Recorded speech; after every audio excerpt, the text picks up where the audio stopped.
Pues hoy me gustaría hablar de un tema que creo que tiene muchísima importancia, es el valor de la disciplina. Cuando hablamos de la disciplina, hablamos de la creación de nuevos hábitos. Hay algo que ninguno de nosotros podemos evitar, que es el hecho de que los hábitos al final son los que afectan de una forma directa a nuestra vida. Y la pregunta es ¿por qué afectan tanto? Y la respuesta es muy sencilla, porque crean determinados circuitos en el cerebro. Y una vez que ese circuito se ha creado, es como si de forma natural la información tendiera a transcurrir por ahí. De las cosas más devastadoras que existen por el enorme impacto que tiene el ser humano es la desesperanza, es decir, verse en un túnel sin siquiera intuir la posibilidad de que haya un poco de luz. Sabemos perfectamente que cuando alguien cree, incluso situaciones muy complicadas, situaciones muy desafiantes, muy difíciles, que puede haber una luz aunque no la vea, y tiene esa fe en que antes o después encontrará el camino, encontrará la salida, y poco a poco va dando pasos, pues al final lo consigue en muchísimos casos. Y a mí me gusta pues comentar algo que es que el regalo de la fe es que al final se te permite ver lo que primero has creído, ¿no? Esta consistencia, esta insistencia personal elegida libremente de meterte en un proceso de mejora creo que es esencial. Esa voluntad, esa ilusión por mejorarse, por completarse, por desarrollarse, creo que es algo que todos podríamos poner en nuestra vida, dando pequeños pasos. Y es primero desaprender y luego reaprender. Claro, porque ten en cuenta que lo que estamos haciendo es cambiar nuevos circuitos. Entonces tenemos que desaprender ciertas pautas, que son inclinaciones que sentimos para movernos en una dirección determinada, y empezar a cambiar otros circuitos, empezar a generar nuevas posibilidades. Esto es un proceso de desaprendizaje, nadie dice que sea fácil, es sencillo de explicar, no es fácil de hacer, y poco a poco se van construyendo nuevas conexiones. ¿Y se puede aprender a tener fuerza de voluntad? Sí. Cuando en alguna sesión de coaching alguien me decía, Mario, estoy totalmente bloqueado, no hay nada que yo pueda hacer, les lanzé una pregunta que no es nada, no es para nada genial, pero tiene un gran poder movilizador. Les preguntaba, ¿cuál es el paso más pequeño que te atreves a dar? Y siempre hay un paso, por pequeño que sea, que alguien puede dar. En el momento en el que alguien da un paso, por pequeño que sea, es decir, en el momento en el que actúa, en el que hace algo, eso que desde fuera parece que es insignificante, a nivel mental no lo es, porque solamente aquella persona que cree que puede, hace eso, dar un pequeño paso. Y a partir de ese pequeño paso se va conquistando territorio. Es decir, para mí la libertad de una persona es una conquista diaria. No podemos darlo por hecho, porque muchas veces nuestros propios automatismos nos quitan la libertad. A mí me parece maravilloso, independientemente de la edad que se tenga, que cada uno elija libremente en qué quiere mejorar. Se enfoque en eso y poquito a poco dé pasos para alcanzarlo. Es decir, pensar en grande y actuar en pequeño. No importa que sean pasos de bebé, pero tu visión, aquello que tira de ti, es algo muy grande. Pero eso es lo que me gustaría transmitir aquí, ¿no? Esa ilusión, esa esperanza de que hay un camino y de que hay una mejora posible, siempre que se tenga el compromiso firme en dar esos pequeños pasos cada día.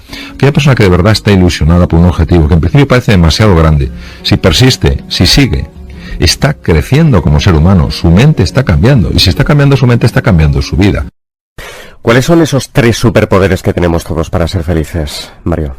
Bueno, yo creo que el primer superpoder es el superpoder de ilusionarte, es decir, lo que es la inspiración, lo que ha movido y moverá al ser humano, un proyecto, una propuesta, una visión que le trascienda, es decir, que no terminen en el yo, mío, para mí.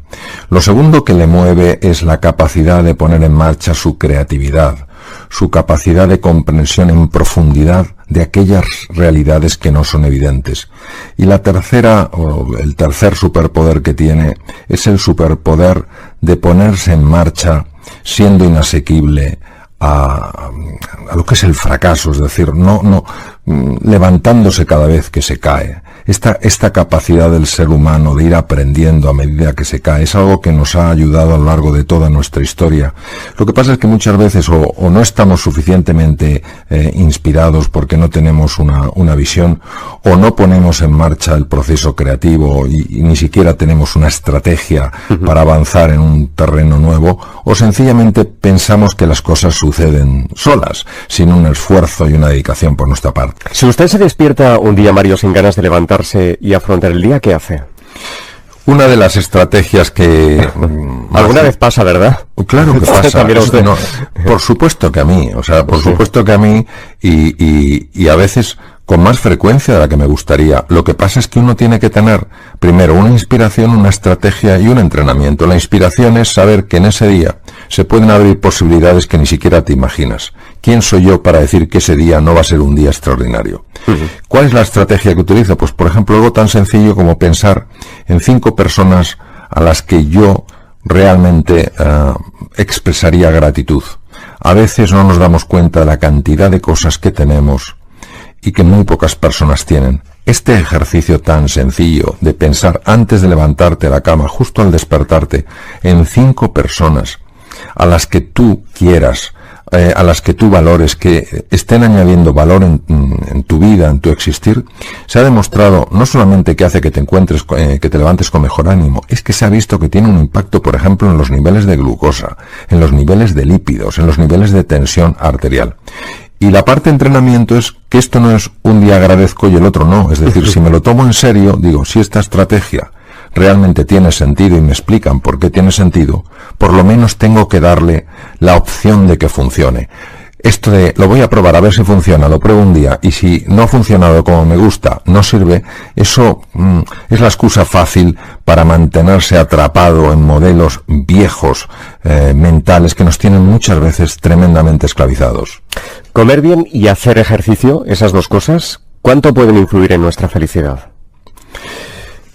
Comer bien y hacer ejercicio no sabemos hasta qué punto pueden influir en la felicidad, porque en la felicidad influyen 3 factores. Factores que tienen que ver con el cuerpo, factores que tienen que ver con la mente y factores que tienen que ver con el alma.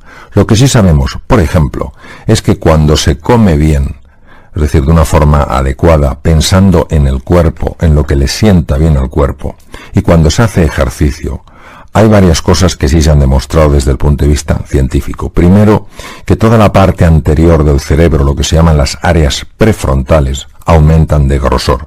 Estas zonas son muy importantes porque nos permiten estar más atentos, nos permiten ser más eficientes. La atención plena se ha asociado claramente con una sensación de bienestar. Por si esto fuera poco, el ejercicio físico también potencia un área del cerebro que se llama el hipocampo. El hipocampo es clave para aprender nuevas cosas, para adaptarse a nuevos contextos. Y además se ha visto que el ejercicio físico aumenta el grosor de otra área cerebral que se llama el cíngulo anterior, que es probablemente el área más importante en la conexión humana. Se ha demostrado que el elemento más asociado a la felicidad es la calidad de las relaciones humanas. Si el ejercicio físico mejora de una forma evidente el área que tiene más capacidad de facilitar el encuentro con otros seres humanos, como es el cíngulo anterior, lo que no cabe duda es que hacer ejercicio físico sí tiene un impacto en la felicidad. Decir si es un 10, un 20, un 30, un 4, un 60%, eso no lo puedo decir. No se sabe, pero todo está ligado de alguna manera. Exacto, es que todo está ligado, todo suma. Habla usted en el libro de Michael Phelps, ¿verdad? Sí. Me gustaría que nos contara qué admira de ese nadador olímpico. Bueno, yo tuve la fortuna, la ocasión de que nos invitaron a los dos a dar unas conferencias en México. Sí. Y escuchándole, pues él sencillamente reveló algo que nos puede parecer evidente, pero cuando te lo dice el atleta que más medallas tiene en toda la historia de las Olimpiadas, pues se le presta especial atención. ¿Y qué dijo? Y él hablaba de la increíble importancia de entrenar, que él había, desde que empezó a nadar, había entrenado todos los días de su vida, fuera Nochebuena, el día de Navidad, fuera el día de Acción de Gracias, fuera el 4 de julio, cualquier día él entrenaba. Y que esto era la clave del éxito. ¿Qué ocurre? Que muchas veces, cuando vemos a alguien que ha triunfado a semejante nivel como Michael Phelps, tendemos a pensar que son solo sus cualidades físicas o tal. Sí, que no hace nada más, ¿no? O su inteligencia, o que, bueno, que entrena, pero no que entrena a tal nivel. Entonces, claro, muchas veces esta es la parte que menos se expone, porque es la parte menos apetecible. Lo que nos gusta son las medallas, el triunfo, los éxitos, pero esa parte... Digamos que el sudor no es atractivo, claro, ¿no? Claro, el sudor no es atractivo. Entonces, cuando una persona renuncia a presentarse como alguien, digamos, de otra galaxia, con unas cualidades únicas, casi convirtiéndose como en un ídolo de la humanidad, y presenta este aspecto tan humano del sacrificio constante, de la dedicación ininterrumpida, pues francamente uno descubre varias cosas. Primero, que llegar a cierto nivel en la vida, a cierto nivel de éxito, pide una enorme dedicación. Y segundo, que quien no esté dispuesto a poner esta dedicación no podrá llegar probablemente a hacer realidad sus sueños. No basta solo la inspiración y tener una buena estrategia. Hay que estarse entrenando constantemente. Cada vez hay más gente que vive sola, Mario, ¿verdad? Bueno, primero, resulta verdaderamente paradójico que en una época con tantísima comunicación haya tanta soledad. Y es por una sencilla razón. Es porque la comunicación que estamos teniendo es tremendamente superficial. Y el ser humano tiene anhelo de una conversación más profunda, de un encuentro más enriquecedor. La soledad puede llegar a matar. ¿Por qué? Porque el ser humano es un ser de encuentro, y cuando tú te sientes solo, se activan con mucha facilidad partes de nuestro sistema nervioso que solo se activan cuando uno se siente en peligro, cuando uno se siente aislado. ¿Cómo se combate? Pues primero siendo sensibles a esto, siendo sensibles a que hay personas que se sienten solas y buscando formas de transmitirles que no están solas. A veces es una llamada, una sencilla llamada que para alguien no es nada, pero para una persona que se siente sola es un mundo. Otras veces efectivamente es mandándoles mensajes perfectamente a través de la radio diciendo: no estás sola, estamos contigo. Cuando el ser humano tiene anhelo de encuentro, hasta la cosa más pequeña puede marcar una enorme diferencia. Y sobre todo eso, ser sensibles a un problema que es enorme, porque quien se siente solo no va por ahí con un megáfono contándolo. Hay que tener esa agudeza sensorial para descubrirlo y hacer ese pequeño esfuerzo, un esfuerzo sin ruido, un esfuerzo sin parafernalias, para que esa persona sienta que hay alguien que se ocupa, que hay alguien que se preocupa, que hay alguien que está, a lo mejor en la distancia, pero aún así que piensa en ella. ¿Los cambios, los retos, son necesarios y es normal que nos den algo de miedo? El cerebro humano está tan preparado para los cambios que hay uno de los dos hemisferios del cerebro, de las dos partes que tiene el cerebro, el hemisferio izquierdo y el hemisferio derecho, hay una de ellas, que es el hemisferio derecho, que está especialmente diseñado para adaptarse a los cambios. Si es así, si el ser humano es hijo del cambio, si estamos aquí porque hace 1 millón de años una serie de seres intrépidos, con herramientas prácticamente ridículas, con un conocimiento del mundo más que limitado, se atrevieron a abrazar un mundo desconocido, ¿qué es lo que nos hace tan resistentes al cambio? Y aquí hay que entrar en otra dimensión, mucho más sutil, porque es una dimensión metafísica. Es una figura que tenemos, una especie de programación mental que se llama ego. Entonces, el ego busca sobre todo controlar, busca la seguridad, busca la certeza, busca el estatus, busca el reconocimiento, busca encajar como sea. Y todo lo que sea un cambio, todo lo que sea abrirse a la incertidumbre implica descontrol.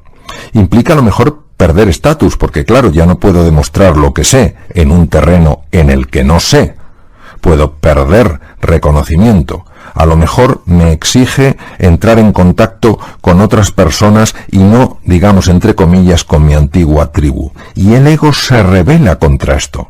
Claro, el ego tiene mucha fuerza porque de alguna manera utiliza todo lo que es la arquitectura cerebral para que experimentemos un proceso de cambio como una amenaza.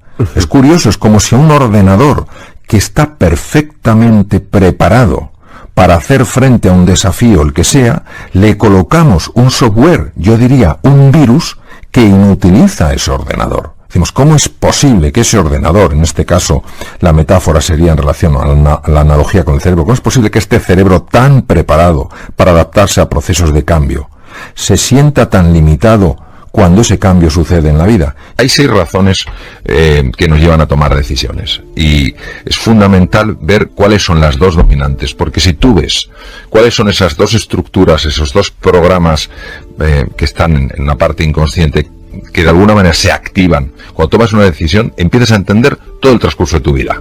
Y cuando tú ves eso, puedes empezar a tomar decisiones de otro tipo. ¿Por qué? Porque quieres llevar tu vida a otro lado. Uno de los motivos es la búsqueda de la seguridad, de aquello que a ti te da seguridad, de aquello que te permite mantener el control. Por ejemplo, hay personas que no toman decisiones de cambiar algo en su vida, no porque eso que quieren cambiar no sea interesante, sino porque para ellos es prioritario mantener la seguridad.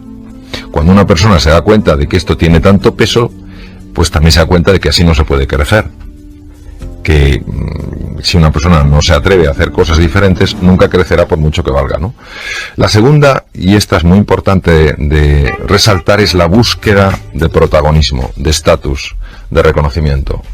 Hay personas que toman muchas decisiones en este sentido, aparentemente por una razón, pero en realidad lo que está en el trasfondo, lo que está debajo, es la necesidad de ser el punto de referencia, de mantener el protagonismo de las cosas, que a todos nos gusta que nos reconozcan.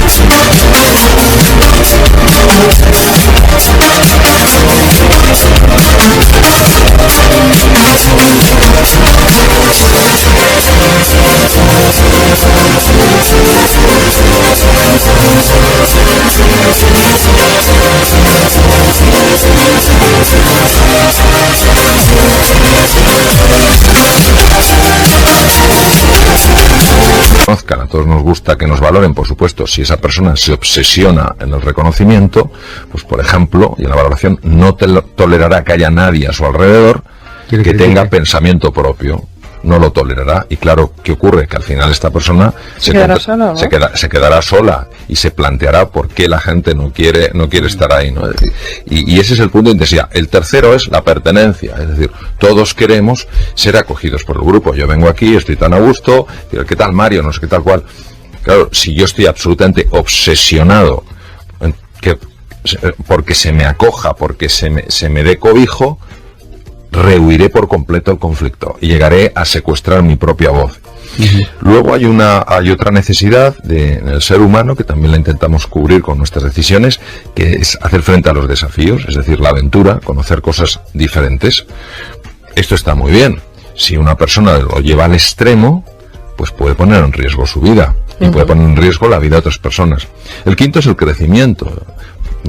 Para nosotros es importante aprender, sentir que estamos evolucionando, sentir que de alguna manera vamos mejorando. Si lo conviertes en una obsesión, pues a lo mejor te conviertes en la típica persona que lo único que quieres es ser el que más sabes, el que más crece, y no ayudas a otras personas a crecer. Muchas veces yo he visto en empresas que las personas se quejan de que no se les ayuda a crecer, no se les da oportunidad de crecer. Y la sexta es la contribución, es decir, cuando tú te das cuenta de que tienes una misión de ayudar a los demás, de hacer algo por los otros. Si esto, que es en principio muy loable, lo llevas al extremo, puedes llegar hasta olvidarte de ti mismo. Entonces llegas a una especie de autoinmolación, que eso no es equilibrado. Hay una frase que dice, sin agallas no hay gloria. ¿Estás de acuerdo, Mario? Pues francamente yo diría que sí. Es decir, en una ocasión Winston Churchill dijo que la virtud más importante era el coraje, era la valentía, porque de esa virtud derivaban el resto. Para salir de la zona de confort, para atrevernos a explorar algo nuevo, para abrazar la incertidumbre y el cambio, necesitamos una cierta dosis de valentía. Es decir, no hay que ser grande para empezar, pero sí hay que empezar para ser grande. Y ese empezar es un acto para mí de valentía, es dar un paso hacia adelante sin tener la seguridad de que controlas todos los factores. Por eso necesitas fe en ti mismo, necesitas confianza, y por eso para mí me parece que la valentía es una virtud y una característica tan importante. ¿Cómo debemos actuar si queremos cambiar una situación, pero nos falta este coraje, estas agallas que hablas en el libro? Porque, claro, hay gente que le da miedo los cambios. Yo no clasificaría desde mi punto de vista a las personas como valientes o cobardes, sino actos de valentía, actos de cobardía. Es verdad que el entorno de alguna manera nos influye. Lo que el entorno no hace es determinarnos, porque si asumimos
que el entorno nos determina, entonces no podemos a la vez simultáneamente decir que el ser humano es libre.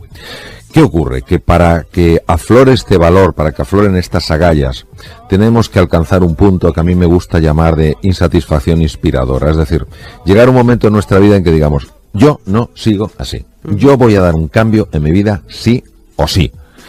Claro, esto no sucede si vivimos en una zona cómoda, en una zona familiar. O a veces tampoco hay que tocar fondo para tener este gesto de valentía, este gesto de audacia, y sencillamente que algo, una lectura, una persona, un ejemplo, un programa, una película te inspire para creer más en ti y en las posibilidades de vivir una vida mucho más acorde con aquello que te hace ilusión. Doctor, muchas gracias, de verdad. Muchas gracias de corazón. Buenas Gracias. noches. Buenas noches.